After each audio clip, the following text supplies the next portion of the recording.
Hello everyone, welcome to your first video for this Math 311 mathematical modeling. So in this example, I want to talk about cost, revenue, and profit analysis. And in this presentation, you will learn how to find what we call the cost, the revenue, and profit functions. And you will also learn the different kinds of cost, what break-even means, and also the average cost.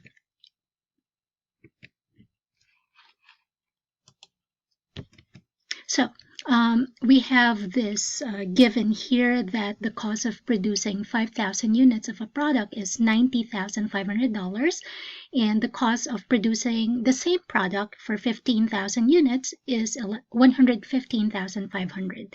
And we are also given that each unit we produce can be sold for $7. And then assume a linear relationship between the number of units produced and cost. And the keyword here being linear. So question number 1 is to find the cost, revenue, and profit functions. Now, when we talk about functions, what we are looking for here are equations.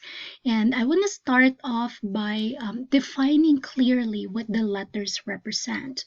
So in this one, the letter X always refers to the number of units of the product. So it could be a pair of shoes, for example, or t-shirts or something like that. So that's always your letter X. And then to distinguish the different kind of functions or equations that we're trying to figure out, we will use the first letter of the word. So for cost function, we will use C of X. For revenue function, we will use R of X. And for profit function, we will use P of X.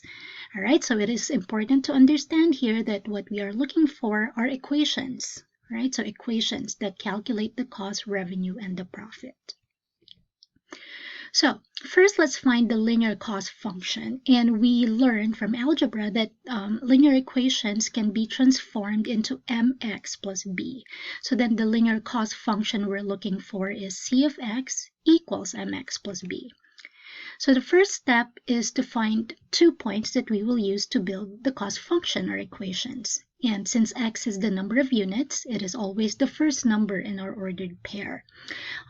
Going back to the problem, it's very clear here that the first set is 5,000 units and then 90,500. And then the second set is 15,000 units and 115,500. So I will go ahead and write that down here. All right, so then the next step is to find the slope. And you have learned also in algebra that the slope is represented by letter M, and the formula is y2 minus y1 divided by x2 minus x1. So our y2 is 115,500 minus 90,500, which is our y1. And then our x2 is 15,000 minus 5,000. Now you can go ahead and put these numbers into your calculator. And if you do it correctly, you are supposed to get 2.5. So therefore, our letter M or our slope is equal to $2.50 or $2.50. Now, in this particular example, this refers to your variable cost per unit, or sometimes we call it your marginal cost. And if you studied economics before, marginal cost means the cost added by producing one additional unit of a product or a service. So then step number 2 is we find B. And again, you've learned from algebra that if you're going to solve for B, you will take one of the points, it doesn't matter which one, and you will use it to solve for B. So for example, I will choose the first point, which was 5,000 and 90,500. All right, and just to go back, we already solved for M, which is $2.50, right? $2.50. So our equation now for the cost is 2.50x plus b. And then using the point that I have chosen, right, the 5,000 and then the 90,500, this now transforms into something like this. So as you can see, the C, the cost, now becomes 90,500, and then the letter X now becomes 5,000. And using your calculator, if you do 2.5 or 2.50 times 5,000, that is equal to 12,500. And our goal here is to solve for B. So I will subtract 12,500 on both sides. And again, if you do it correctly, B here is $78,000. And in cost analysis, this refers to your fixed cost. So as the name suggests, these are costs that do not change, whether you increase your production or not. So in a business, this could be your rent, this could be your utilities, maybe the salary of your workers, etc. So finally, we can now summarize and find our cost function. So our M is $250, our B is $78,000. So our cost equation or cost function is 2.50x plus 78,000. On the left side, instead of calling it letter Y, we are going to call it C of X. And then next, we will find what we call the revenue function. And we will use, again, instead of letter Y, we will use the letter R, R of X. And to build the revenue function, you just need to know the selling price. Now, I have shown in the beginning that the selling price for this example is $7. Why is it important? Because in general, the formula for the revenue function is just selling price times X. So you're done, right? Your revenue function is 7x, and that's it for the revenue equation. It's as simple as that. When I teach this in school, sometimes students think, hey, Ms. Ballesteros, this can't be as easy as that. Now, the good news is it is that easy. You just get your selling price, put an X beside it, and then you're done. All right? And then finally, we find what we call the profit function. Now, in general, the profit function is your revenue or your sales, and then you take away your cost. All right, so in this particular example, we said that our revenue equation is 7x, and we have solved our cost function as 250x plus 78,000, right? And in algebra, we combine similar terms. So if we do 7x minus 2.50x, that becomes 4.50x. And then keeping in mind that the negative sign also applies to the 78,000, then your profit function becomes 4.50x minus 78,000 when simplified. So to summarize, our final functions or equations are, for the cost, you have 2.50x plus 78,000. Your revenue is 7x, and your profit function is 4.50x minus 78,000. So then the next question would be, find the cost, revenue, and profit for 50,000 units of this product. Again, to summarize, these are our final functions here. And all I have to do now is to replace any X that I see on the right side by 50,000, right? Remember, X is always your number of units. So for example, if I were to calculate for the cost at 50,000 units of your product, then that's just 2.50 times 50,000 plus $78,000. Again, keeping in mind you multiply first before you add, that comes out to 203,000. The revenue, on the other hand, is just 7 times 50,000, so that will be $350,000. And then finally, your profit is just 4.50 times 50,000 minus 78,000, and that comes out to, if you do it correctly, $147,000. So, having these functions is very nice because you can do simulations. All right, so these are mathematical models that can help you simulate your cost, your revenue, and profit. So in fact, what I did was I went to Microsoft Excel and I did some simulations. The first column here are my number of units, and then I calculated the cost using the formula. I calculated the revenue using the formula 7x, and I also calculated the profit using the given formula. Now, as you can see here, if I only have one unit to produce, it will cost me a lot, $78,002.50. But then my revenue is only $7, so I have a negative profit of $77,995.50.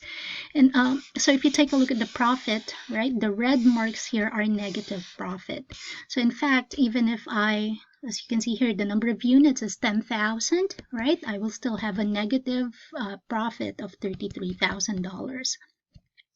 Now, however, if I use 50,000 as my X, my profit now will become $147,000.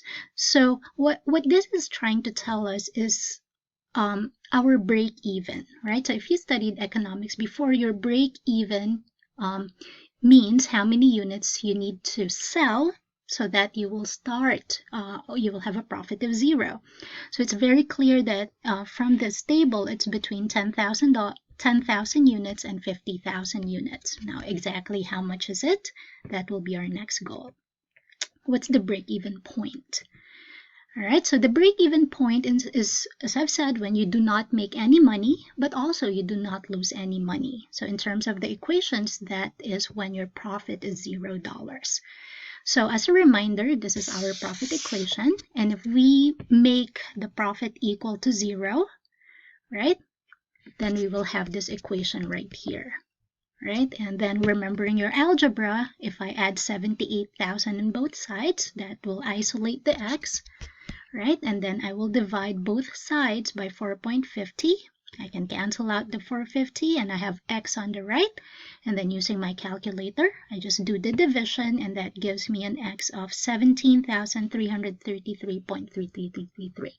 Now, if the product that we're talking about here is, let's say, number of shirts, it doesn't make sense to sell 0.333 of a shirt. So what we're going to do usually is we round it up no matter what the numbers are. So usually we know that if it's 5 and above, we round up, but if it's below 5, it stays the same. But just for convention in our class, what we're going to do is we're going to round up no matter what to get to the break even. So we will round it up to 17,334 units. So on my 17,335th unit, that's when I start making a profit. If I don't get to this number of units, my profit will be negative. Basically, that's what it means. All right, so finally, what is the average cost per unit if 50,000 units are produced? Now, the average cost means how much you are paying per unit. All right, if we're talking about shirt, how much are you paying per one shirt? And the formula for the average cost is just your cost divided by X. So as a reminder, in the very beginning, right, our cost function is 2.50x plus 78,000. So at x equals 50,000, we solved this a while ago, right? We will replace the x by 50,000 and we got, if you remember, $203,000. This is your total cost, right? How much you will pay in total for the 50,000. So your average cost is, if you divide that by 50,000, your average cost is $4.06. Right? So again, what this means is for the 50,000 units, in total, you will pay $203,000. That's your total cost. But each unit costs you $4.06. So if you look at the math, right, if you do 4.06, you multiply that by 50,000, that gives you your total cost of $203,000. Everything makes sense. And again, this is important because having an equation helps you with simulation using Excel. So what I did here was I put the number of units, I calculated the cost using the formula, and I also calculated the average cost. So imagine if you only produce 1 unit of the product, it will cost you $78,002.50, right? However, as you increase your production, if you look at your average cost, right, the average cost you're paying goes down. So it makes sense as to why, for example, Walmart or Target, they can sell their product for a lower price because they do mass production. So as you can see here, if you create 500,000 units of the product, you will only pay $2.60 each, 66 cents each. All right, so I hope I was able to help you understand cost, revenue, profit, break even, and average cost. Thank you so much for watching, and if you have any questions, please send me an email so I can help you.